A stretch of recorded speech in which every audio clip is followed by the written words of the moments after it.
You were never supposed to know this. What I'm about to tell you is the kind of story that small-town preachers refuse to speak of from the pulpit. A history that the church itself erased from its own records, line by line, name by name, until not a trace remained. But the forest remembers, the earth remembers, and tonight, you're going to remember too.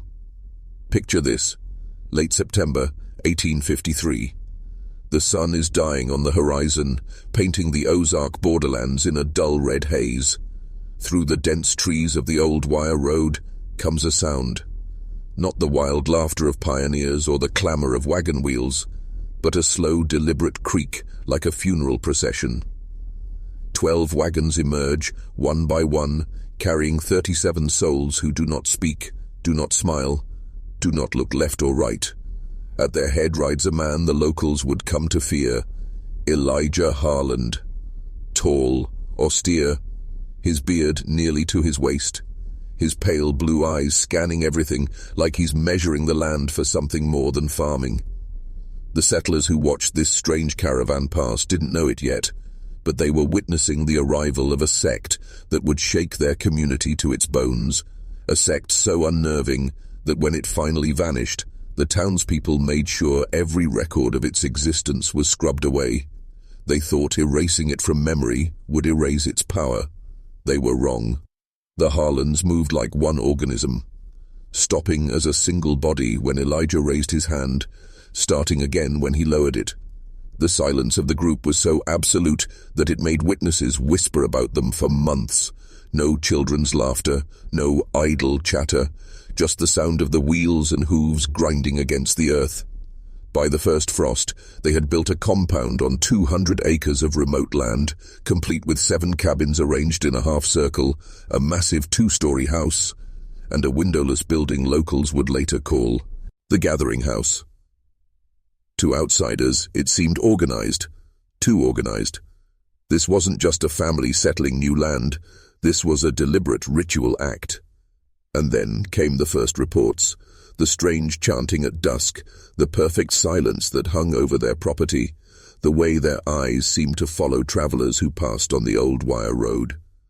Whatever had arrived with Elijah Harlan that September wasn't just a family seeking a new life.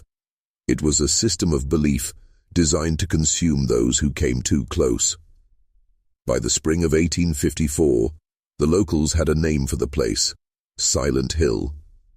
Not because of some later legend, but because the land itself seemed to hold its breath. Travelers on the old wire road said the soundscape changed when they passed near the Harlan property. The birds went quiet, the wind stilled, and even livestock refused to wander near the boundary. Farmers whispered that dogs would cower and whine when brought within sight of the settlement, some even breaking free of their leashes to run back toward town. And still, Elijah Harlan would occasionally appear in Huntsville, always alone, always dressed in a black coat that dragged nearly to his ankles, his beard carefully combed, his pale eyes scanning every face. He was polite, disturbingly polite, speaking in a voice that witnesses described as soft but impossible to ignore, as though the sound of it entered your bones.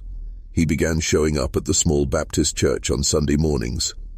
He never joined in the singing, never took part in the readings. He would sit perfectly still in the back pew, watching. When approached, he would engage in long conversations with Reverend William Holloway. The Reverend's journal, preserved decades later, described these talks as doctrinally dangerous, because Elijah seemed to know Scripture better than most theologians, and yet twisted it with a confidence that had left Holloway rattled. It was during one of these conversations that Elijah revealed a piece of his belief system. He spoke of a higher covenant that his family observed, a covenant that involved preparing themselves to be worthy vessels. He told Holloway that the second coming of Christ would not be witnessed by the world at large, but only by those who had emptied themselves fully so that they could be filled with fragments of the divine. No one knew what that meant at the time, but they would find out. Because in July of 1854, a widow named Margaret Wilson, who lived just 3 miles from the Harlan compound, vanished. Her cabin was untouched, bread left rising on her table, her walking stick leaning against the door. Search parties found nothing, no footprints, no struggle. The only sign that anything had happened were strange markings carved into the trees surrounding her home, vertical lines intersected by circles. This was the first disappearance, but it would not be the last. When Margaret Wilson disappeared, the community murmured, but they didn't panic. Life on the frontier was harsh, and people vanished more often than we like to imagine. Some were taken by illness, others by accident, and some simply walked away from their old lives without a word. But something about this case was different. Those markings on the trees haunted the search party. Sheriff Thomas Ledbetter made careful notes in his report. Vertical lines intersected by circles, appeared freshly cut, purpose unknown. He had seen everything from cattle brands burned into fence posts to carved crosses left by wandering revivalists, but these were nothing like the symbols he recognized. And as the summer wore on, more strange things began to happen. Hunters returning from the hills claimed they'd seen figures in grey clothing standing silently among the trees near dusk, motionless as if carved from stone.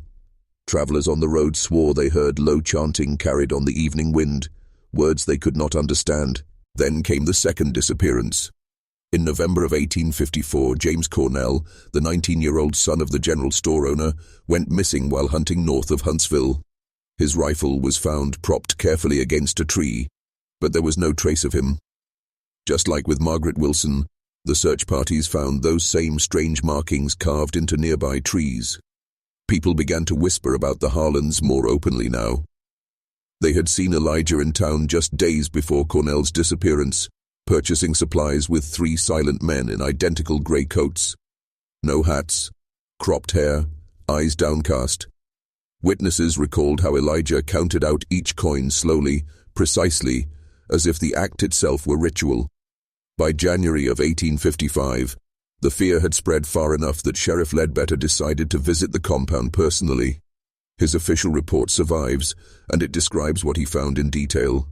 A perfectly ordered settlement, 7 cabins facing east, all family members dressed in the same grey garments, standing in silence, as if waiting for a signal. Elijah received him courteously, but made it clear that his family's devotions could not be interrupted. When questioned about the disappearances, he claimed ignorance, but left the sheriff with a cryptic statement. Signs appear to those who need guidance. Ledbetter admitted in his report that he found no legal reason to hold the Harlans, but he ended with a chilling note. I left the property with an unease I cannot explain. This man and his family live under a power I do not understand. By the spring thaw of 1855, unease had transformed into fear. Farmers near the Harlan property began refusing to travel after dark. Mothers warned their children not to wander near the old wire road. Something was happening on that land. Something that made the bravest men feel watched, even in broad daylight. The first eyewitness account came from a man named Caleb Minter, a trapper who often traveled the woods near Silent Hill. He swore under oath that one evening, just past sunset, he saw light flickering through the trees, not the steady glow of lanterns, but a pulsing light, rhythmic, like a heart beating. Curiosity got the better of him. He crept closer, staying downwind, until he reached the edge of the Harlan clearing. What he saw would haunt him for the rest of his days. The Harlans, all 37 of them, were gathered outside the windowless building the locals called the Gathering House. They stood in a perfect circle, hands clasped, faces tilted toward the sky. In the center of the circle stood Elijah, holding what looked like a carved wooden staff. The light, that strange pulsing glow, came from a series of oil lamps placed on the ground in geometric patterns around him. Caleb swore that Elijah was chanting in a language he didn't recognize, something harsh and guttural, yet with a cadence that almost sounded like prayer. With each phrase, the family responded in unison with a single word, over and over. Caleb couldn't make it out, but he described it as, like the name of something that wasn't God. And then came the sound that sent him running, a scream. A woman's scream, sharp, short, and cut off mid-breath. Caleb bolted into the woods, tripping over roots and branches, convinced something was chasing him. When he stumbled back into town at dawn, mud-caked and shaking, he told anyone who would listen what he'd seen. Sheriff Ledbetter organized another search. When they arrived at the compound, everything was silent. The lamps were gone. The circle in the dirt had been smoothed over. Elijah Harlan greeted them with calm politeness and invited them to search every cabin, every building. They found nothing, no sign of blood, no evidence of wrongdoing. But that same night, a third person vanished. This time it was 11-year-old Daniel Minter, Caleb's nephew. And this time, the town was done waiting. The disappearance of young Daniel Minter was the spark that turned quiet dread into open fury. He had been helping his father mend a fence near the creek at sunset.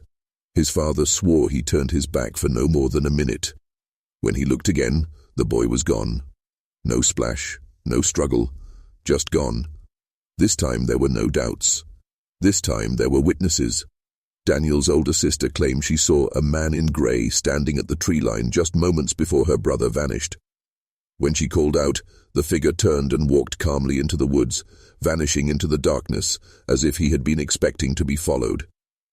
By dawn the next morning, a crowd had gathered in the center of Huntsville.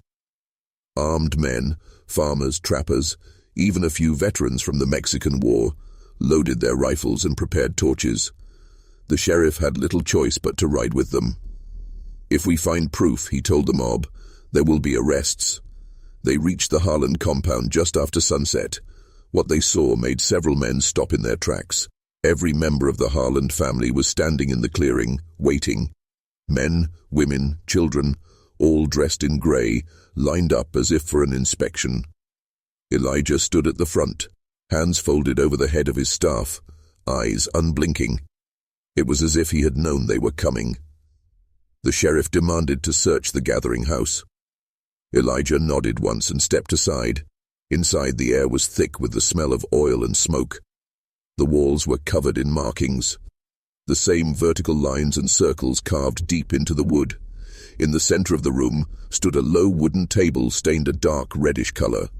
Beside it lay a rope, still damp, as if it had recently been washed. "Where is the boy?" the sheriff demanded. Elijah's answer was chilling in its calmness. "He has been taken up," he said softly. "He has been made worthy." The sheriff ordered women to restrain him, but before they could, several Harlan men stepped forward, blocking the doorway. The standoff stretched into minutes. No one spoke, no one moved.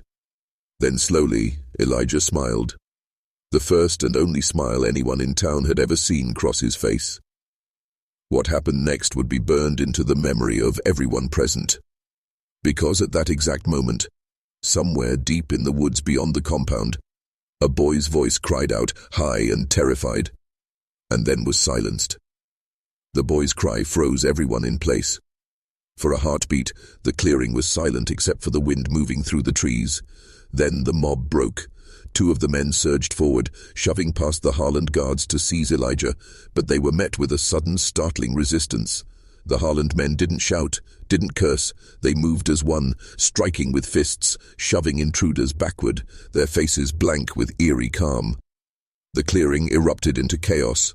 Sheriff Ledbetter shouted for order, but it was too late. Guns were raised. A shot rang out. No one knew who fired first, and one of the Harlan men collapsed, clutching his chest, blood soaking the grey of his coat. For the first time, sound came from the women of the compound. A single unbroken wail, rising in pitch until it felt like the air itself was vibrating. The Harlans didn't run. They didn't scream. They fought with a terrifying precision, driving the townsmen back toward the tree line. Someone overturned a torch, and flames licked the edge of one of the cabins. Within moments, it was burning. The smell of smoke mixed with the coppery stench of blood. Sheriff Ledbetter finally forced his way through the melee, firing his pistol into the air and shouting that anyone who didn't stop would hang. Gradually, the mob pulled back. The Harlans stopped too, their formation unbroken, as though they had only been waiting for the order. Elijah stood in the doorway of the gathering house, blood on his hands. Though whether his own or another man's, no one could say. He stared at the Heptugun, Sheriff, his pale eyes reflecting the firelight, and said something no one would ever forget. This land is not yours. It never was, and it will not take you. Not yet. The sheriff gave the order to withdraw, fearing a massacre. The mob, furious and humiliated, reluctantly obeyed. But as they left, the flames spread from cabin to cabin. By the time dawn came, half the Harlan compound was reduced to smoking ruin. And yet, when the sheriff returned later that morning to take Elijah into custody, the compound was empty. Every man, woman, and child had vanished. No footprints, no wagon tracks, no trail of any kind. The Harlans were gone, but their presence wasn't. In the days after the Harlans vanished, the town of Huntsville tried to convince itself the nightmare was over. The compound was a ruin of blackened cabins and ash, its eerie silence finally broken by the sound of scavenging crows. Families returned to their farms. The old wire road grew busy again, but peace never truly returned. The first sign came just a week later, when the sheriff sent a small crew to dismantle the remains of the gathering house. The men tore at the scorched timbers with axes and ropes, but when they reached the center of the room they stopped. There, in the dirt beneath the table, was something no fire had touched. A perfect circle carved deep into the earth. At its center was a symbol no one recognized. Not a cross, not a letter, but something older, something geometric, and almost alive. The men tried to dig it up, but the soil was hard as stone, as though fused by heat. That night, one of the men, Thomas Beecham, was found wandering the edge of town barefoot, his clothes soaked through with creek water. He couldn't speak, just stared at the sheriff with wide, glassy eyes until finally whispering, "They're still out there." 2 days later, another farmer swore he saw grey-clad figures standing on the ridge just before dawn, watching his fields. When he shouted, they didn't run. They simply turned and walked into the mist, disappearing like smoke. And then the dreams began. Dozens of townsfolk reported waking in the middle of the night drenched in sweat, convinced they had heard chanting outside their windows. Others claimed they saw the faces of the missing, Margaret Wilson, James Cornell, young Daniel, staring at them from the tree line. Sheriff Ledbetter, exhausted and haunted, wrote in his final journal entry, "I am no longer certain these people can be hunted like animals. They have become something else. We burned their homes, but not their presence. I fear we have only scattered them like seeds."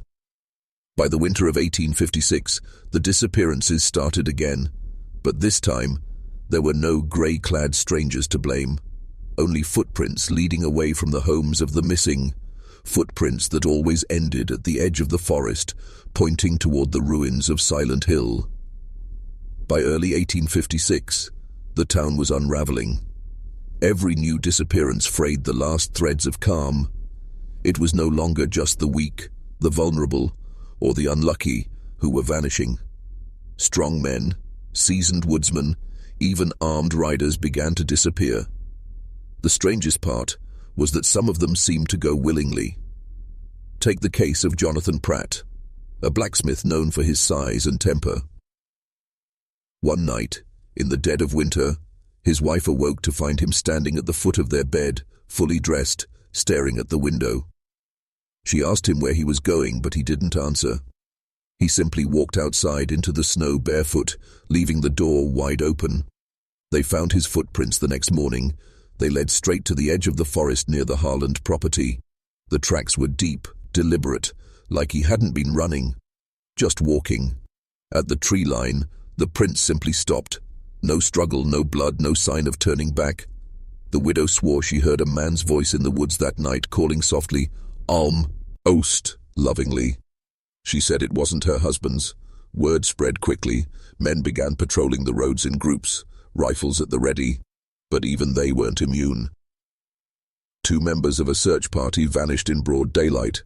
The others swore they saw them step off the path, as though following something they alone could see. And then they were gone. What truly terrified the town came a month later, when one of the missing finally returned. Sarah Dobbins, A young woman who had been gone for nearly 6 weeks was found standing outside the church one rainy morning, barefoot and smiling. She wouldn't speak at first, just stood there with mud caked to her dress, rain plastering her hair to her face. When she finally opened her mouth, she didn't answer questions. She only repeated a single phrase over and over. "Soon, the door will open." Her family kept her confined, but she refused to eat, refused to sleep, staring out the window night after night with an eerie, blissful calm. 3 days later, she was gone again. And on the night she disappeared, lights were seen glowing in the ruins of the Harlan compound, for the first time since the fire. When word spread that lights had been seen at the Harlan compound, the town split in two. Some begged the sheriff to leave it be. "If they've come back," one farmer said, "then let them have the ashes." But others couldn't stand the thought of being watched, haunted, stolen from in the night. 3 men volunteered to investigate: Caleb Minter, still grieving his nephew, a carpenter named Isaac Rowe, and a former soldier called Henry Sloan. They left just before midnight, rifles in hand, and followed the old wire road into the woods. The night was moonless, and the air hung heavy, wet with the smell of moss and smoke. As they neared the ruins, they saw it, a faint golden glow pulsing in the distance, coming from where the gathering G house once stood. Henry whispered that they should wait until dawn, but Caleb pressed forward. He had sworn an oath over his nephew's empty grave, and he wasn't going back without answers. When they reached the edge of the clearing, they froze. The gathering house, the one they had burned to the ground, stood there. Whole. Perfect. Not a single scorch mark. Not a timber out of place. And standing around it, in the exact formation Caleb had seen the year before, were the Harlans. Every last one of them. They were dressed in fresh grey garments, their faces calm, their hands clasped. Elijah stood in the center, just as before, his wooden staff planted in the earth. Caleb's breath caught in his throat. He swore later that Elijah turned and looked directly at him, not toward him, not past him, but into his eyes, as if he had known Caleb was coming all along. Then Elijah raised his hand, and the Harlans began to sing. It wasn't like church singing. It wasn't even like human singing. It was low, guttural, almost like the sound of the earth groaning. The ground itself seemed to tremble with it. Isaac panicked and fired his rifle. The sound cracked through the night, but the Harlans didn't flinch. The song grew louder, and then the light went out. The men ran, stumbling blindly through the woods, not stopping until the town lights came into view. But when they turned to count themselves, only 2 had made it back. Isaac Rowe was gone, and in the days that followed, Caleb Minter began to change. At first, Caleb Minter seemed merely shaken. He stopped sleeping through the night, kept a rifle propped by the door, and jumped at every noise. That was expected. Anyone who had seen what he saw would have been rattled. But soon the changes became impossible to ignore. He stopped going to church. He stopped eating with his family. His wife found him wandering the fields after dark, barefoot, whispering to himself. When she asked what he was saying, he looked at her with hollow eyes and said, "I have to listen. If I don't listen, I can't know when the door opens." Within a month he had abandoned his home completely, moving into the woods and building a rough shelter near the edge of the Harlan ruins. The sheriff tried to drag him back, but Caleb resisted with a strength that shocked them all. "You don't understand," he shouted. "They're not gone. They're waiting, and they're calling us." The sheriff wrote in his notes that Caleb's eyes had changed. Pale, almost glassy, like he hadn't slept in weeks. He warned the townsfolk to stay away from him, but curiosity got the better of some. That's how the carpenter's son, Thomas Rowe, came to visit Caleb's camp one night. He later told the sheriff what he saw. Caleb was kneeling in the dirt, carving symbols into the earth, the same vertical lines and circles they'd found near the homes of the missing. Around him were small piles of stones, arranged in patterns that seemed meaningless but felt deliberate, ritualistic. When Thomas asked what he was doing, Caleb turned to him with a strange, serene smile and said, "They're teaching me. I'm almost ready." Thomas swore that as Caleb spoke he heard voices, faint, overlapping whispers coming from the trees all around them. The boy ran all the way back to town. A week later, Caleb vanished completely. All they found was his shelter, empty, and the ground around it covered in fresh carvings. And that night, once again, the lights appeared in the ruins of the Harlan compound. But this time, no one went to investigate. No one dared, because now, for the first time, the entire town heard it. The low, rhythmic chanting that seemed to roll across the hills, echoing in every direction, and some swore they heard another sound too, the faint, clear voice of Caleb, singing with them. By the summer of 1856, Huntsville was no longer the same town. The Harlans hadn't been seen in the flesh since that night in the clearing, but their presence had begun to bleed into every corner of life. It started with the sounds. At first, it was just the chanting at night, a distant, droning hum that seemed to rise from the trees and roll across the hills. But soon it was closer. People claimed to hear it under their floorboards, in their barns, even in the stillness of their bedrooms just before dawn. Then came the symbols. Farmers woke to find the strange vertical lines and circles carved into fence posts, etched into barn doors, even scratched into the wooden siding of their homes. One man, Elias Brewer, claimed he watched the symbols appear before his very eyes, thin white lines etching themselves into his barn door as though an invisible knife were carving them. The fear turned to hysteria when animals began to vanish. First dogs, then cattle, then horses. Entire pens emptied overnight without a sound. No tracks, no blood. Just silence where there had once been life. The Reverend Holloway tried to hold the town together. He called for nightly prayer meetings, urging the people to resist the seduction of blasphemy. But even he was not immune. One night while preaching, he suddenly stopped mid-sermon and stared at the back of the church, his face pale. Witnesses said it was as though he was listening to something no one else could hear. When he spoke again, his voice had changed, softer, lower. "They are nearer than you think," he said, almost in a trance. "And when the door opens, they will ask who is willing. You must be ready to answer." After that night, the Reverend locked himself in his parsonage. He was not seen in public again, and then the children started speaking in their sleep.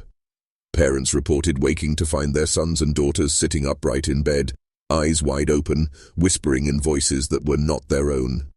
Some spoke in strange languages, others repeated phrases over and over, phrases like, "He is coming," and "We will be taken up." When morning came, the children remembered nothing. The sheriff called for another search of the Harlan ruins, but the men who went never reached the clearing. One by one, they turned back, overcome with terror they couldn't explain. It was as if the woods themselves no longer wanted them there. By late 1856, Huntsville was at a breaking point. The townsfolk had stopped arguing about whether the Harlans were truly gone. No one doubted it anymore. Something was still there, and it was growing stronger. At a tense town meeting, the decision was made. The ruins of the Harlan compound had to be destroyed completely. Not just the gathering house. Every last cabin, every fence post, every scrap of earth that had ever been theirs. The sheriff reluctantly agreed. He gathered 12 men, all armed, and led them at sunrise towards Silent Hill. The plan was simple: tear down what was left, burn the remains, and scatter the ashes in the White River. But when they arrived at the clearing, the men fell silent. The cabins were standing again, not as charred ruins but whole, just as they had been before the fire. Smoke curled lazily from the chimneys, though there was no one in sight. The ground, blackened months ago, was now lush with green grass, as though the fire had never touched it. One of the men crossed himself. Another dropped his axe and fled back toward town. The sheriff, grim-faced, gave the order to burn it all again. Torches were thrown, and flames licked up the sides of the buildings. But this fire was different. The wood smoked, hissed, and then went cold. The flames snuffed out as if by an invisible hand. Isaac Rowe's father, who had joined the crew in hopes of avenging his son, tried to hack one of the cabin walls apart with his axe. The blade struck the wood with a sound like metal on stone and shattered. Then came the sound that froze them where they stood. Children laughing. The laughter came from inside the gathering house, soft at first, then louder, until it was echoing through the clearing. The sheriff shouted for the door to be broken down, but no one moved. One man swore he saw faces peering out of the windows, familiar faces. The missing, smiling, and then the door of the gathering house creaked open. No one stood there, but a voice spoke from the darkness, clear and calm. "You cannot unmake what has been chosen." The sheriff ordered a retreat. None of the men argued. That night the chanting started again, louder than ever, rolling across the hills like thunder. And by morning 2 of the 12 men who had entered the clearing were gone. No footprints, no struggle, just gone. The next weeks broke Huntsville's spirit. No one spoke of rebuilding or burning again. The talk now was of curses, of sins brought on by trespass, of the wrath of God. Men began patrolling their property lines at night with rifles, but it did no good. The disappearances continued, this time closer to town. A blacksmith's apprentice, seen heading home at dusk, was never seen again. A mother swore she saw her daughter standing at the edge of the woods one morning, staring toward the Harlan land. But when she called her name, the girl stepped backward into the trees and was gone before anyone could reach her. Rumors spread like wildfire. People claimed to hear knocking on their doors at night, followed by a soft voice asking to be let in. Others reported seeing figures in grey coats, standing motionless in the fields at dawn. One farmer, half mad from sleeplessness, swore he saw his dead wife walking across the pasture smiling. Neighbors turned on each other. The suspicion was that someone was helping the Harlans, or worse, had joined them. Families accused one another of consorting with the sect. A deacon was found hanged from a tree outside the church one morning with a crude sign nailed above his body that read, "Unclean." By winter the town had become a fortress of locked doors and shut, turred windows. Church attendance collapsed. Reverend Holloway tried to preach peace, but his sermon sounded hollow. He had seen the faces in the gathering house too. The sheriff drank himself nearly blind. Some nights he rode out alone toward the old compound, returning pale and silent, refusing to say what he had seen. And yet the strangest change was in the children. They no longer played. They no longer sang. Parents reported finding them awake at night, sitting upright in bed, whispering to someone who wasn't there. When questioned, they said the same thing. "They're coming soon." No one dared ask who. The town was now a place where sunlight felt wrong, where every breeze carried a sound you wished you hadn't heard. The Harlans were gone, but they weren't gone. And whatever had been started out there on Silent Hill, it wasn't finished. By the first thaw of 1857, Sheriff Thomas Ledbetter had had enough. He was no longer the lawman of Madison County. He was a man haunted, hunted, hollowed out by something he could no longer name. He called together the few men who would still follow him, and he told them his plan. They would destroy the caves. Not just burn the cabins, not just scatter the ruins. They would blast the limestone ridge until the passages collapsed, burying whatever was inside forever. The men nodded grimly. They had all lost something, wives, children, friends, and they were ready to end it or die trying. They set out before dawn, wagons loaded with blasting powder and pickaxes. The caves loomed above the Harlan compound like watching eyes. No one spoke as they climbed the ridge. The sheriff was the first to enter the largest cave, carrying a lantern in one hand and his revolver in the other. Inside, they found what looked like preparations for another gathering. Fresh bedding had been laid out. Bowls of water sat in a circle, each with a semi-urn, all stone at the bottom. Strange marks had been carved into the walls, not just lines and circles now, but symbols that twisted the eye to look at them. One of the men refused to go any farther and fled down the slope. The others began placing charges at key points in the rock, working quickly, speaking little. Then came the sound. Low, distant, like a horn being blown from somewhere deep within the earth. The cave walls seemed to tremble. The lanterns flickered and went out. When they relit them, the bowls of water were gone. And so were two of the men. No one had heard a struggle. No one had heard footsteps. They were simply gone. The sheriff gave the order to light the fuses anyway. The men scattered back toward the mouth of the cave as the sparks hissed and raced toward the charges. The explosion was deafening. Rock collapsed, dust filled the air, and for a moment there was silence. But then, from deep within the sealed cavern, came the sound of voices chanting, louder than before, as if 100 throats were singing in unison. The sheriff swore he heard his own name among them. They rode back to town in silence, knowing they had not stopped anything. They had only woken it. After the cave collapse, Huntsville waited for relief that never came. For a few days, the woods were quiet. The chanting stopped. No new disappearances were reported. People dared to hope that the sheriff's gamble had worked. Then the dreams began. At first, it was only a few townsfolk, waking drenched in sweat, claiming they had seen the caves from the inside, lit by torches, filled with figures kneeling in perfect stillness.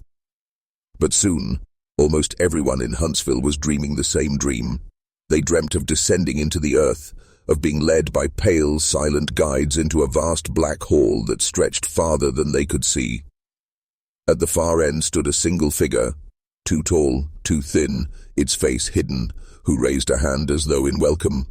Many woke screaming, but some woke smiling. Within a week, more people began to vanish, not snatched away, but leaving willingly. Beds were found empty, doors unlocked, boots missing from porches. Tracks led toward Silent Hill, and then simply stopped, as though the earth had swallowed them whole. Even worse, the land itself began to change. The soil in some fields turned black overnight, refusing to grow crops. Wells went dry, their water sour and stinking. Trees that had stood for generations suddenly withered, their bark splitting open to reveal strange white markings beneath, markings that matched the carvings from the caves. Animals grew restless. Dogs refused to go outdoors after dark. Horses reared and bolted for no reason, some breaking their own legs in the attempt to escape. The sheriff tried to keep order, but the town was unraveling. A group of men accused the widow McCrae of consorting with the Harlans because she claimed the dreams no longer frightened her. They dragged her from her house and would have hanged her if not for a handful of neighbors who intervened. But by the end of that month, even the sheriff's own deputies had abandoned him. One by one they disappeared into the night, not taken, but drawn. Ledbetter himself stopped sleeping. He began writing long letters by candlelight, pages and pages of scrawled warnings that grew less coherent with every night. On the final page of the last letter he ever wrote, he scrawled just 3 words: "It's not them." The next morning, he was gone, and that night, the chanting returned, not from the Harlan compound, not from the caves, but from every direction at once. It was the last night Huntsville would ever know peace. The sound began just after sunset, not the distant chanting they had heard for months, but something closer, clearer, unbearably loud. It was no longer a hum rolling across the hills. It was everywhere at once, inside every house, every mind. People poured into the streets, clutching their ears, shouting at one another to make it stop. But there was no stopping it. The children were the first to move. They stepped out of their beds, without a word, filing silently into the road, faces blank, eyes wide. Parents tried to hold them back, but the children's strength was unnatural. They broke free and kept walking. Then the adults began to follow. Some wept as they walked, some sang softly under their breath, but none resisted. It was as if the entire town had been waiting for this moment. They moved as one toward Silent Hill. No torches were lit, no orders were given, but every man, woman, and child who was left alive in Huntsville joined that slow, terrible procession toward the Harlan land. Those who tried to run found themselves frozen, unable to move their feet. One man shot himself in the leg in a desperate attempt to stay behind, but even he crawled bleeding toward the ridge, his face slack and glassy. By midnight, they had reached the clearing. The cabins were standing again, glowing faintly as if lit from within. The gathering house door stood open, and from inside came the voices. Not the Harlans, not the missing townsfolk, something older, something vast. Witnesses, the few who would later escape, claimed the ground itself seemed to breathe as the crowd stepped inside. One woman swore she saw the stars above shift and turn, as though the sky itself was bending toward them. What happened next would never be clearly told. Some said the gathering house filled with blinding light. Others claimed it was darkness, so absolute that it swallowed every lantern flame, every torch, every moonbeam. But every account agreed on one thing. When morning came, Huntsville was empty. Not a soul remained, no bodies, no tracks, just silence. And yet the cabin still stood, waiting. For nearly 40 years, no one set foot in Huntsville. The name was erased from maps, the roads fell into ruin, and the valley grew wild again. Travelers passing nearby spoke of a strange stillness that hung over the hills, birds refusing to sing there, of a smell like damp stone and iron in the air. But in 1894, a railroad survey team came through. They were looking for a new route through the ridge country, a cut that would save 10 miles of track. The maps showed nothing here, just blank terrain. The men who first crested the hill were stunned. Below them sat a town, intact, untouched, as though frozen in time. The buildings had not rotted. The cabins still stood straight and true, roofs uncollapsed, windows unbroken. Dust lay thick on the steps, but there was no sign of decay.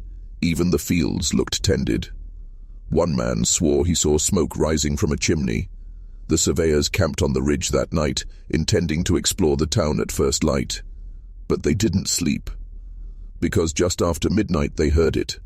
The sound the old county records had whispered about, but no living soul had heard for decades. Chanting.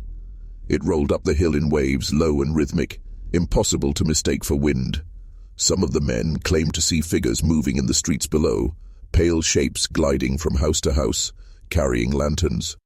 When morning came, most of the crew refused to go down into the valley.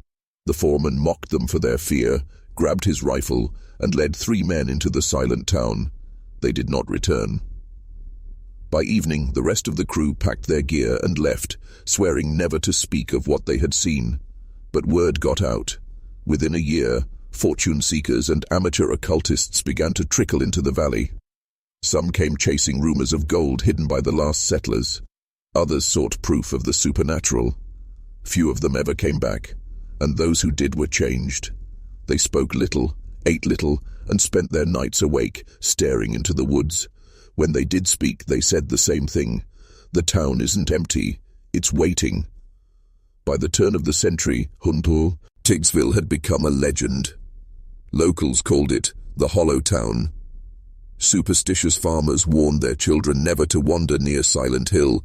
Travelers whispered about it in railway stations, the place where people went missing without a trace. And yet, the more terrible the stories became, the more they drew the curious. In 1902, a group of 6 spiritualists from St. Louis made the journey, claiming they would commune with the departed spirits of Huntsville. They brought cameras, phonographs, and crates of supplies. Only 2 came back. The survivors refused to speak of what had happened in the valley, but one of them, a young woman named Lydia Cray, was found 3 months later living in a St. Louis boarding house, scribbling symbols on the walls of her room with her own blood. When she was committed to an asylum, the doctors recorded her last words. They said the door was opening soon. They said I had to be ready. After that, no official expeditions were attempted for years, but the disappearances never stopped. Hunters who strayed too close to the old roads vanished. A family traveling west by wagon in 1911 was last seen heading toward the valley. Their tracks ended near the edge of town, and not even their wagon was ever recovered. Then in 1927, a photographer from Chicago captured the first images of Huntsville in over 70 years. The photos caused a sensation. The buildings looked pristine, as though built yesterday. No rot, no broken glass, no sign of life, but no sign of death either. And in one of the photographs, taken near the gathering house, something else appeared. A figure. Tall. Thin. Standing in the doorway. Its face was a pale blur. The photographer swore no one had been there when he took the shot. Within 6 months, he was dead. Found drowned in his own bathtub, though there was no water in the room. The photo vanished from the archives not long after, and by the 1930s, Huntsville's legend had grown into something else entirely. A promise. For those who sought something beyond the ordinary world, beyond life and death, the town became a pilgrimage site, a place where, if you were willing, you could cross over. No one knew what that meant, but more and more people were willing to find out. By the 1940s, the Huntsville Valley had become more than just a ghost story. Too many people had vanished, too many rumors had spread, and when the railroad pushed plans for a new line through Madison County, the federal government decided it could no longer ignore the town. In 1943, under the cover of wartime secrecy, a team of military engineers and intelligence officers was dispatched to survey the area. Officially, their task was to determine whether the valley could be used for training exercises. Unofficially, they were there to find out why so many civilians had disappeared, and to put an end to it. The team established a perimeter and moved in cautiously. They documented every building, every road, every inch of the Harlan compound. At first, everything seemed normal, eerily well preserved, but normal. Then the equipment started failing, compasses spun wildly, radios hissed with bursts of static that sounded disturbingly like voices. Film stock from their cameras developed fogged and distorted, even when sealed. On the third night, the first man went missing. Private James Colton was on sentry duty near the ridge when the others heard him fire 2 shots into the dark. By the time they reached his post, he was gone. His rifle lay on the ground, barrel still warm. A search of the area turned up nothing. No tracks, no blood. The commanding officer ordered the mission aborted, but before they could pull out, a storm rolled in. A black, churning front that swallowed the valley in rain and lightning. Pinned down, the men holed up in the gathering house for shelter. That was their last mistake. The after-action report, declassified decades late, contained only fragments of testimony from the survivors. They spoke of hearing chanting from beneath, the floorboards of the walls seeming to breathe, of figures standing outside the windows in the rain, unmoving. Then the floor collapsed. The survivors claimed they fell into a vast cavern beneath the town, lit by some phosphorescent glow. There were structures down there, stone arches, black monoliths carved with the same markings found on the Harlan land. And standing between those stones were people, dozens of them, smiling. The survivors swore they recognized faces from missing persons reports going back decades, but none of them spoke. They only raised their hands, in perfect unison, and pointed towards something deeper in the cavern. The survivors refused to describe what they saw next. The report simply stated, "Subject exhibited severe psychological trauma. Declared unfit for further service. Recommended permanent psychiatric care." Within a week, the government sealed off the valley. The official explanation cited unstable terrain and sinkhole risk. But those who lived nearby said they heard trucks rolling in at night and explosions echoing from the ridge. When the smoke cleared, the entrance roads had been buried under tons of rock. Huntsville was once again left to rot, or so they thought. For a few years after the government sealed Huntsville, it seemed as though the valley had finally gone quiet. The roads were blocked, the entrances dynamited, and guards occasionally patrolled the area to keep trespassers away. But silence was never what Huntsville wanted. By the early 1950s, strange reports began trickling in from nearby towns. Farmers miles from the valley claimed to hear low, droning sounds on windless nights, the same chanting their grandparents had whispered about. Travelers on Highway 72 said they saw lights flickering among the hills, like lanterns bobbing in the dark, and then came the wanderers. People began to arrive in the area with no memory of how they'd gotten there. Drifters, vagrants, even respectable townsfolk from dozens of miles away. Some said they had been called in their dreams. Others claimed they had simply started walking and could not stop. One man was found barefoot, clothes torn, sitting at the edge of the dynamited road into the valley. When questioned, he said only this: "They told me I was late." Reports of missing persons spiked again. Teenagers dared one another to sneak past the barricades. Some returned, shaken and pale, refusing to speak. Some didn't return at all.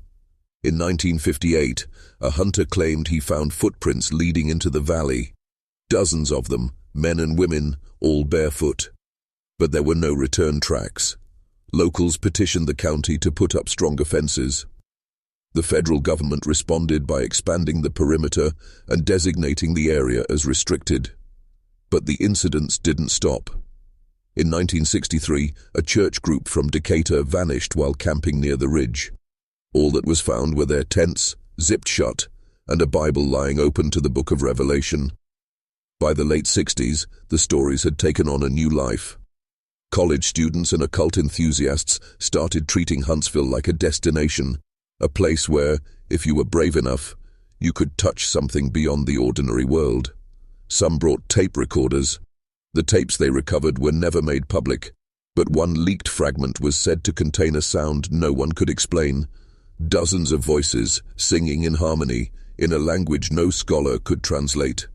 And underneath the singing, faint but clear, was a single voice whispering in English, "Come inside, we've been waiting." By the early 1970s, Huntsville was no longer just a local ghost story.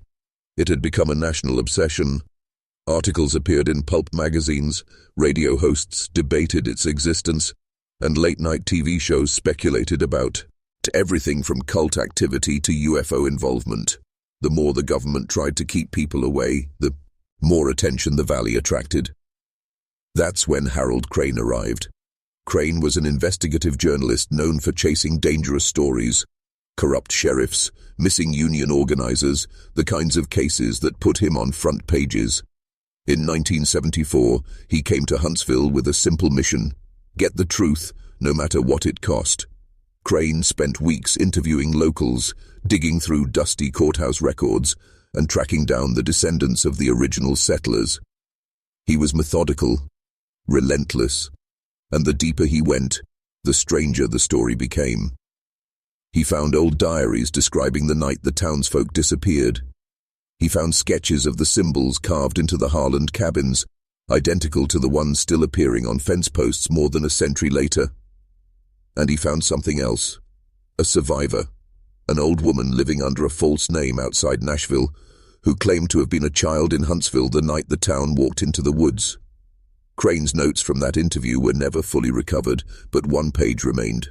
On it, in his neat, careful handwriting, he had written, "They didn't take us. We went willingly. We couldn't stop ourselves. They promised we would see the world remade." After that interview, Crane stopped sending updates to his editor. Witnesses said they saw him buy camping supplies in Decatur and head toward the restricted Valley Road. He was never seen again.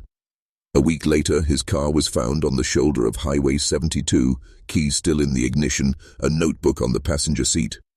Inside, there was only a single line written over and over, page after page.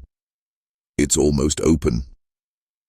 When the story hit the national press, it sparked a frenzy. Huntsville became a magnet for thrill-seekers, amateur paranormal investigators, and journalists hoping to finish Crane's work.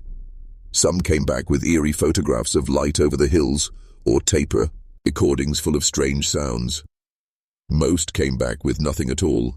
No memory of the night they spent there, No explanation for the scratches on their arms, the dirt under their fingernails, or the fact that their watches had all stopped at exactly the same time. And some never came back. By the late 1970s, Huntsville was no longer just a curiosity. It was a problem. Too many disappearances were piling up. Too many thrill-seekers and journalists trespassing past the barricades. This time, the government didn't send a small survey team. They sent Operation Stillpoint.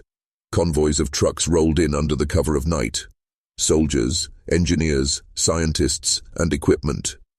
Locals reported seeing bright spotlights sweeping over the valley, hearing the drone of helicopters circling for hours. For 2 weeks, the entire area was locked down. What exactly happened during Operation Stillpoint has never been fully disclosed, but fragments of the official record have leaked over the years. The first report stated that Huntsville had been completely evacuated of hazards, and its structures demolished by controlled burns. But photographs taken by a pilot flying overhead the very next month showed the town still standing, not burned, not damaged, untouched. Rumor has it that the soldiers stationed on the perimeter started refusing their posts. Some claimed they heard voices in the woods calling them by name.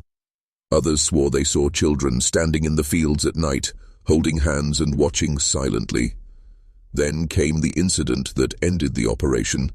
Radio chatter from that night, later leaked, captured panicked voices. "They're inside the compound." "Negative, we have no visual." "They're all inside."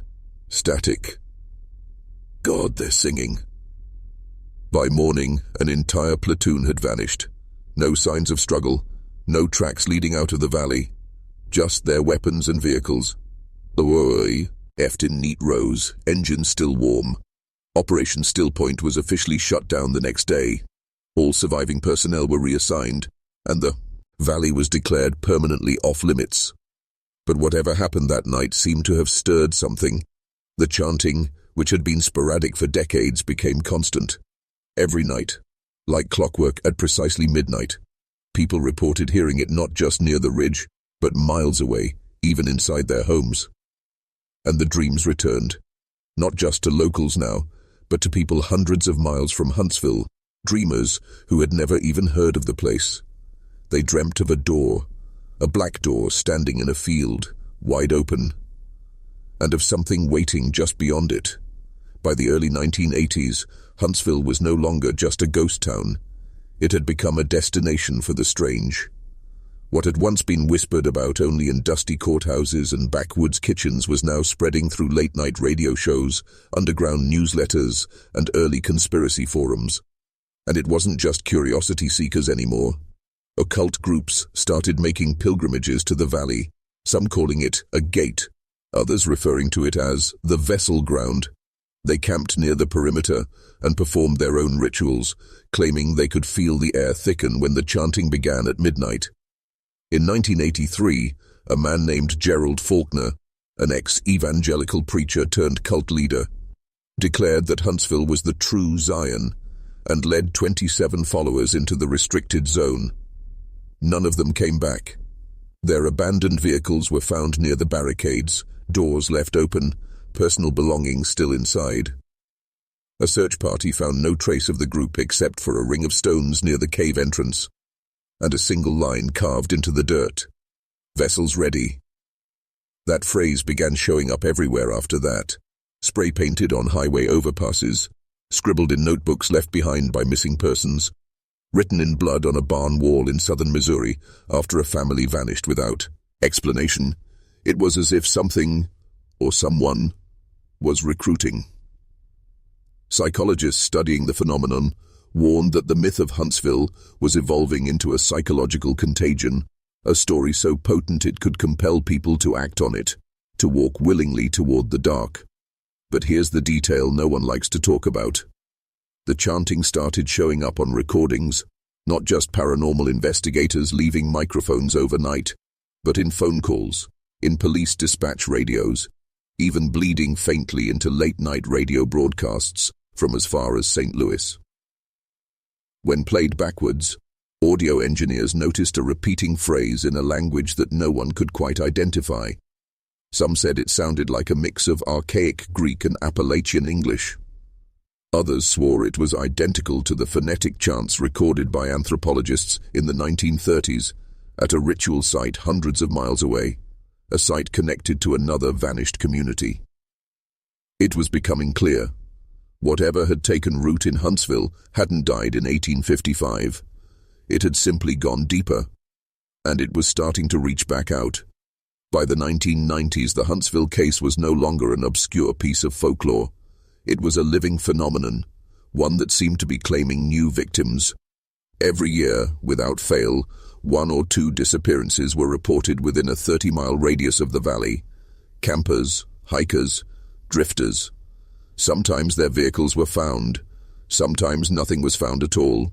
Local law enforcement stopped investigating after a while. The missing were simply marked as lost in the wilderness, and the files were quietly shelved. But in 1994, for the first time in nearly a century, someone came back. His name was William Carver, a 42-year-old logger from Missouri who vanished for 3 months while working a job near the Arkansas border. He was found wandering a highway just before dawn, barefoot and bleeding from his hands and feet, his clothing shredded. When questioned, Carver said little at first, only that he had been taken to the caves. Then he began to talk.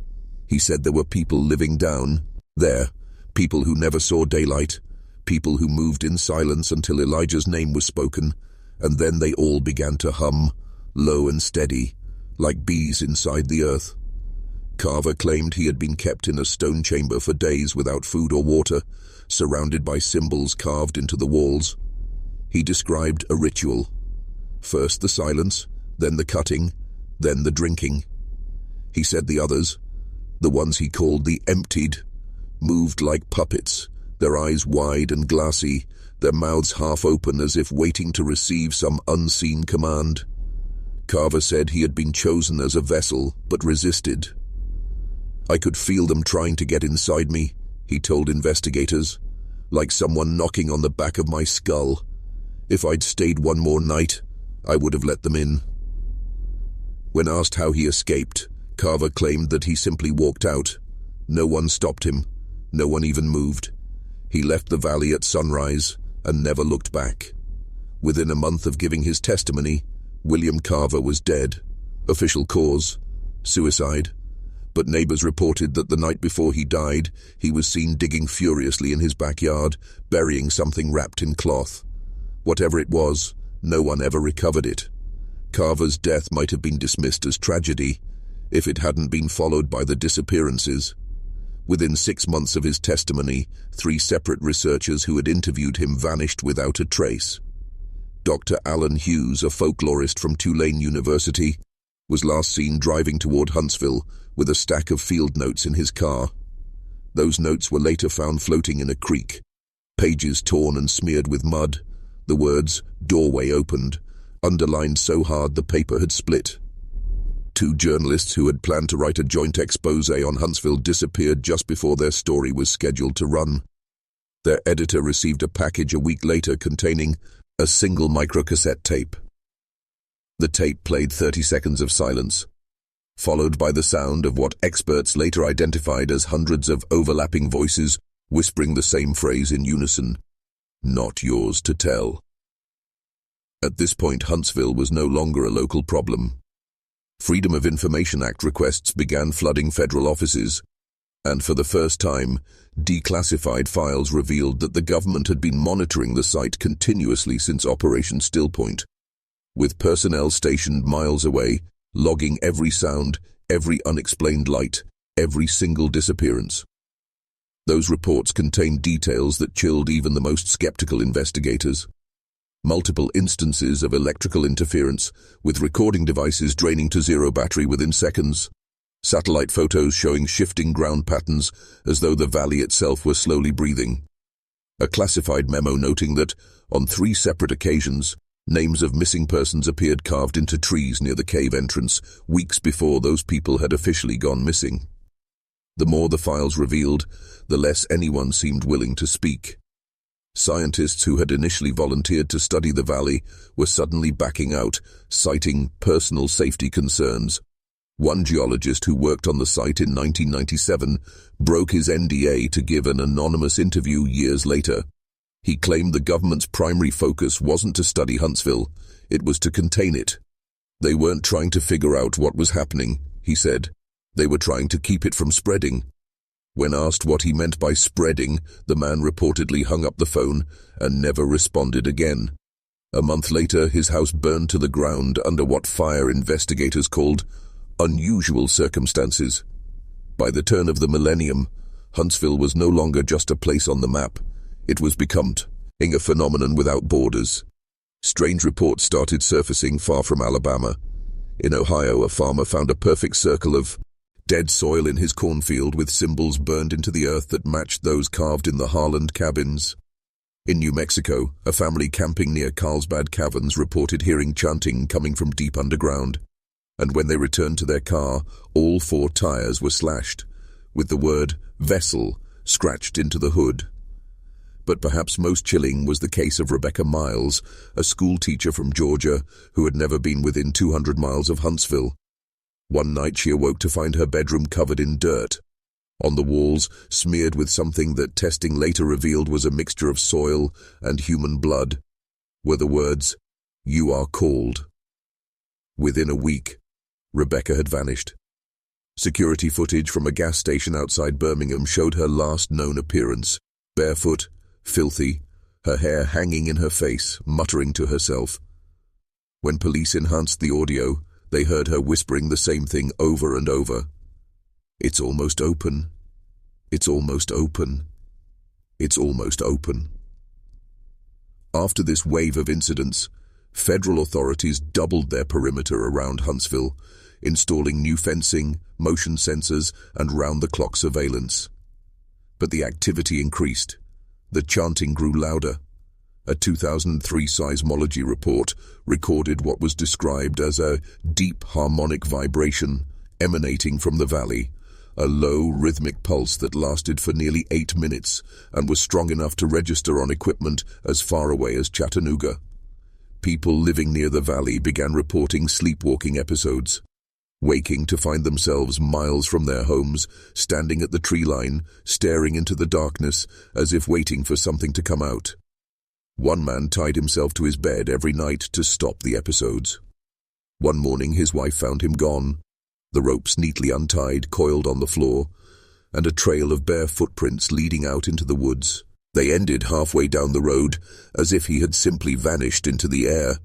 This was no longer just a local haunting. It was becoming clear that Huntsville was reaching past its own boundaries, pulling people toward it like a black star, influencing them, calling them, preparing them. And the message was always the same. The door was opening. The night of October 12, 2005, is still whispered about by those who worked perimeter security at Huntsville. It started like any other night. Quiet, still, the air heavy as if the valley were holding its breath. Then, at 11:59 p.m., every motion sensor on the perimeter triggered at once. Cameras flickered, static rolled across screens, and a low, grinding hum filled the surveillance feeds. Guards reported that the air felt charged, like standing under a live power line. And then the lights went out. When power was restored just minutes later, 4 people were gone. 2 security contractors, a civilian hiker who had been detained earlier that day, and 1 federal observer monitoring the valley. Their weapons, gear, and radios were left behind, arranged in a perfect circle at the edge of the tree line. But what chilled investigators most was the surveillance video recovered from a single camera that had kept recording during the blackout. The footage was grainy, distorted, but clear enough to see. A figure stood at the mouth of the valley, tall, thin, perfectly still. Its features were impossible to make out, but its head turned slowly, deliberately, toward the camera, as if it knew it was being watched. Then, one by one, the missing personnel walked into the frame. Their movements were unnervingly calm, almost ceremonial, as if they were following an unspoken command. They gathered around the figure. and then they all turned toward the camera. The last frame before the feed went dead shows all 5 standing motionless. Foe says blurred, mouths slightly open, and then darkness. When the video was reviewed the next morning, analysts noticed something strange. For exactly 3 seconds before the feed cut, a second figure appears in the background, emerging from the tree line. This one was shorter, almost childlike, and it was smiling. The footage was immediately classified and buried in an internal archive, but copies leaked. To this day, grainy versions circulate on deep web forums, footage that conspiracy theorists call the last invitation. That night marked a turning point. After October 2005, disappearances spiked. Whole groups of campers went missing in the space of a single night. Amateur ghost hunters vanished after posting live streams near the perimeter. And for the first time in history, local residents began abandoning the area entirely. Houses sat empty, farms went fallow. It was as if the land itself was clearing space for something to come through. By the 2010s, Huntsville wasn't just a secret anymore. It had become a ticking clock. Leaked documents began appearing on conspiracy forums, allegedly from whistleblowers inside the agencies tasked with monitoring the valley. One document in particular, dubbed the Still Point Brief, sent shockwaves through the community. It was dated 2014 and marked top secret, eyes only. Inside was a chilling assessment. Current data suggests convergence event approaching, projected temporal alignment within next 2 decades, probability of full threshold opening, 92%. Attached were seismic readouts, psychological studies, and a timeline of disappearances stretching back to 1855, all forming a perfect, accelerating curve. Whoever had written the report concluded with a single line: "We will not be able to contain it after Phase 5. But the most alarming part was buried in the footnotes. A predicted date: October 13th, 2025, just weeks away. Since that leak, the activity around Huntsville has reached unprecedented levels. Local hunters report entire sections of forest going silent, as if every living thing has fled. Farmers have found cattle standing motionless at dawn, all facing the same direction, toward the valley. And the chanting? It has grown so loud that on certain nights it can be heard from the highway. Not faint, not like an echo. Loud enough that passing truckers have begun refusing to drive that stretch of road after dark. Multiple videos have surfaced in the past year alone, showing strange lights flickering above the valley. Glowing, pulsating orbs that rise into the air and vanish in perfect synchronization with the chanting stopping. And then there are the dreams. They're not just happening to locals anymore. Thousands of people across the country have begun reporting the same dream. A black door, standing open in a field, and something moving just beyond it. Something that feels massive, patient, and unbearably ancient. Some dreamers wake screaming, some don't wake up at all. Hospitals in the region have quietly reported a rise in unexplained comas. Patients with no head trauma, no neurological damage, but a look of pure terror frozen on their faces. And on each of their charts, nurses have written the same strange detail. When their bodies are turned toward the west, toward Huntsville, their heart rates slow down, almost as if their bodies are preparing for something. By late 2024, the fear had shifted. No one was asking if Huntsville was real anymore. They were asking how long we had left. A small coalition of journalists, folklorists, and surviving relatives of the disappeared decided to make one final attempt to document Huntsville before October 2025. They called themselves the Threshold Project. The team was led by Rachel Crane, granddaughter of Harold Crane, the journalist who vanished in 1974 while investigating the valley. Rachel had spent her life obsessed with her grandfather's notes, the single page he left behind about Huntsville and the promise of a world remade. Now she was determined to finish what he started. The Threshold Project smuggled in high-definition cameras, drone equipment, and multiple audio recorders, setting up a covert camp just 2 miles from the valley's center. For 3 nights, nothing happened. On the 4th night, everything happened at once. The chanting began earlier than usual, at 11:33 p.m. instead of midnight. And this time it was different. Not just low and rhythmic, but urgent. The sound was so loud the ground seemed to vibrate beneath their feet. Then the drones started failing, one by one, plummeting to the ground as though swatted from the air. Every camera shut down except one, the body cam worn by Rachel herself. That footage, which has only ever been shown in fragments, shows the moment the group approached the tree line. They weren't alone. Standing in the clearing were dozens of figures perfectly still, facing the cave mouth. Some were wearing modern clothing, some were dressed in rags that looked centuries old, and some were people the team recognized. Rachel's footage captures her whispering her grandfather's name. One of the figures, a man in a faded flannel shirt, slowly turned his head. His face was pale, almost luminous in the dark, but unmistakable. Harold Crane. Rachel sobbed.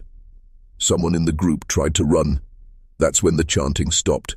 The silence was so complete it felt suffocating. And then, from deep inside the cave, came a sound no one has been able to describe in words. Some call it a roar, others call it singing. But every witness agrees it was alive. The figures turned as one and began walking toward the cave, and Rachel followed.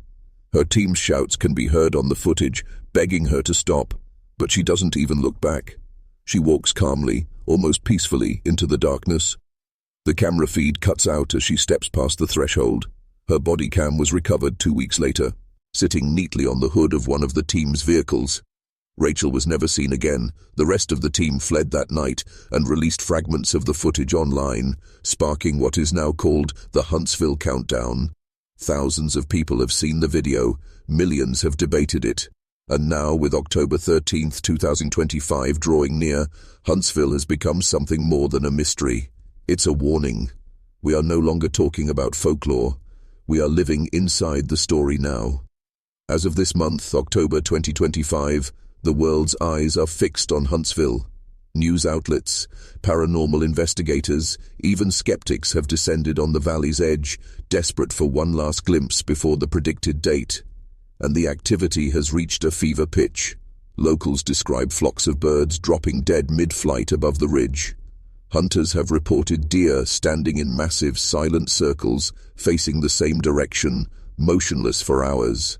On September 21st, the U.S. Geological Survey recorded the largest seismic event in the area since measurements began. A deep, rolling tremor that lasted exactly 13 minutes. During that tremor, every power grid in the surrounding counties experienced simultaneous blackouts. When the power returned, something stranger happened. Every digital clock in the region, phones, ovens, car dashboards, displayed the same time, 13:13. There is no such time. But for exactly 60 seconds, the impossible number glowed on every screen. Then, as suddenly as it appeared, everything reset. And that's when the dreams began in earnest. Hospitals are overwhelmed with patients reporting the same night terror. A black door standing open in a moonlit field, and a voice whispering, "Come and see." Some of these dreamers are not just locals. Reports are coming from Canada, from Europe, from people who have never heard of Huntsville until now. It's as if the Valleys is no longer just calling to those nearby. It's calling to the world. The government's response has been swift and extreme. Roadblocks have been extended 30 miles out. Airspace has been restricted. Drones approaching the valley are being shot down without warning. And yet, despite the lockdown, people are still coming. Hundreds of self-proclaimed pilgrims are gathering along the fences, camping there night after night, waiting for the 13th of October. Some sing softly as the chanting rises from the valley. Others simply stand, hands pressed against the chain link, tears streaming down their faces, as if they've been waiting their whole lives for this moment. No one knows what will happen when the date arrives. Some believe the door will open completely and release something into the world. Others claim it isn't about release, it's about invitation, and that those who are called will step willingly through. But everyone, believer and skeptic alike, seems to agree on one thing. Whatever is coming, it cannot be stopped. And if you stand near the valley tonight, just as midnight approaches, you can hear it too. The chanting, rising like a tide, growing louder every night, as if the valley itself is counting down the seconds with you. The last night. By dusk, hundreds of people have gathered along the outer perimeter. Some are journalists with cameras, some are locals who swore they would never come back, and some are pilgrims who claim they've been dreaming of this night for years. The air feels wrong, too still, too heavy. Dogs won't go outside. The birds that remain have gone silent, and every few minutes, a faint vibration rolls through the ground, like the heartbeat of something enormous beneath the earth. 10:00 p.m. The chanting begins early, louder than anyone has ever heard before. It's no longer just a sound. It's a physical force, making camera tripods rattle, and people press their hands to their ears. The fences hum, as if charged with electricity. Someone collapses, shaking, whispering over and over that they're coming through. 11:00 p.m. Power surges ripple through the entire county. Lights flash on and off. Radios crackle with static, and every clock once again blinks 13:13 before shutting down completely. Cell towers go dead. Satellite phones cut out. For the first time, there is no way to call out. The crowd doesn't panic. They watch. 11:33 p.m. The sky changes. Witnesses report a glow spreading above the valley, not from the moon, but from the ground itself, a pale light seeping upward through the soil, turning the mist into a glowing shroud. Then come the shapes, dozens of them, maybe hundreds, standing at the mouth of the valley. Some are children, some are adults, some look impossibly tall. And then, as if responding to an unspoken signal, they all turn toward the crowd. 11:59 p.m. The chanting stops. For one breathless second, there is only silence. And then, a sound comes from deep within the cave. A sound so low and resonant it feels like it's inside your chest. The ground splits open near the cave entrance, releasing a shockwave of hot air that knocks several people off their feet. And then, the door appears.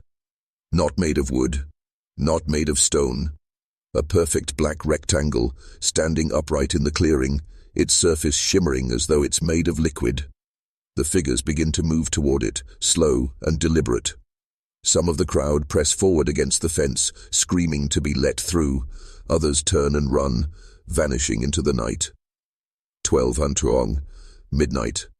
The door opens wider, and for the first time, something steps through. Not a figure this time, not human at all. The footage captured that night, the last footage before every single camera died at once, shows only a glimpse. Something vast, something with too many limbs, and a single eye, wide and unblinking, staring directly into the lens. Then, blackness. Every feed cuts, every light goes out, and the valley goes silent. No one knows what happened after that. Those who stayed near the perimeter claim they saw the crowd begin to walk toward the fence, not running, not panicked, just moving in unison, calm and purposeful. By sunrise they were gone. The valley was empty, the door was gone. The morning of October 13th was strangely beautiful. The sky was clear, the air smelled clean, almost sweet. And yet, something was undeniably wrong. Reporters who returned to the valley that day found it untouched. No crowds, no lights, no sound. Every trace of the hundreds of people who had been there the night before was gone. Their cars still parked along the roadside, tents still pitched, food still sitting half-eaten on paper plates. But not a single person remained. Even the guards had vanished, leaving their posts unmanned, weapons laid neatly on the ground. For a few days the story dominated the news cycle. Mass disappearance in Alabama. Hundreds vanish in unexplained midnight event. But then something stranger happened. The coverage stopped. Articles were quietly pulled from websites. Segments disappeared from news broadcasts. Social media accounts posting footage of the event were suspended or deleted entirely. Within a week, it was as if the Huntsville incident had never happened, but those who were there remembered. And they began to notice changes. At first it was subtle, a feeling that time was running just a little slower, dreams that felt more vivid, more real. Then came the voices, not chanting anymore, whispering. People began reporting that they would hear their own names spoken softly when no one was around. Some said they would see shapes moving just beyond the corner of their vision, shapes that looked eerily like the figures seen at the valley's edge. And then came the first return. 3 weeks after the event, a man was found walking down a rural road 30 miles from Huntsville. He was barefoot, his clothing torn, his eyes unturned, focused. When questioned, he said only one thing: "It's here now," before collapsing into a coma. Doctors reported that his vital signs were normal, except for one anomaly. His heart was beating exactly 13 times per minute, and around the world, other phenomena began appearing. Strange lights over forests in Oregon, disembodied voices heard in abandoned towns in Eastern Europe, and in multiple cities, hundreds of people reported waking up outside, standing in perfect lines, all facing west. It was as if Huntsville hadn't stayed in Alabama. It had spread, or perhaps it had always been everywhere. The question no one dared ask out loud was the one Rachel Crane had died chasing. If the door was open, what had come through? Listen closely now, because this is the last time I can speak of this. The official line is that Huntsville was a mass hysteria event, that those who vanished wandered off, or chose to disappear, or never existed in the first place. But you felt it, haven't you? Since you started listening, something's been stirring inside you. A shadow moving under the surface of your thoughts. That's not imagination, that's recognition. You've heard the story, you've pieced together the fragments, and now the silence around Huntsville no longer feels like absence, it feels like containment. Because if the Harlan sect truly believed they were preparing vessels for something beyond this world, then their disappearance wasn't the end, it was the beginning. The Harlan Testament didn't speak of salvation, it spoke of transmission, of a seed that would spread through generations, lying dormant until the appointed time. And we have just passed that appointed time.